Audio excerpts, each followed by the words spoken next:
Zavatra anankitelo tsy maintsy jerenao anatiny. Voalohany aloha ny fametrahana ny hoe ny fandraisan-jara ny fanjakana ao anatin'ny fitandrana dia tsy maintsy manomboka zao apetraka atsika ny amin'ny hoe firy ny vokatra mitrandrana. Zava-misy eto Madagasikara amin'izao fotoana zao tsy fantatra akory firy ny vokatra izay mivoaka ny venany. Zay aloha dia tsy maintsy amboaritsika ary ny parany fanjakana ao anatin'ny fitrandrana dia miankina amin'ny hoe firy no trandrana fa tsy ohatrany tamin'ny taloha any amin'ny parana anatin'ny société.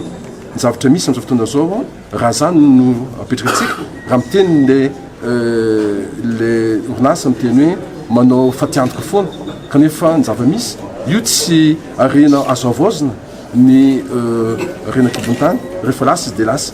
Zay ny voalohany tsy maintsy ilana-tsaina apetrakatsika.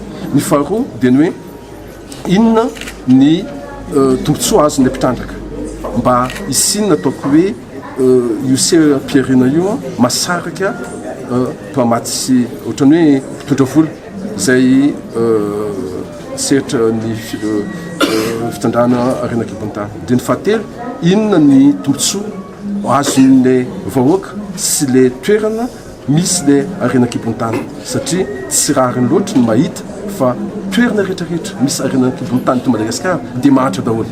Zay tsy maintsy hovatsika zany ary ny lalàna mifehy ny fitrandrana arenan-kibontany eto Madagasikara dia fitaovana anankiray ahafahantsika manatanteraka izay politika vaovao fitram-panjakana azy.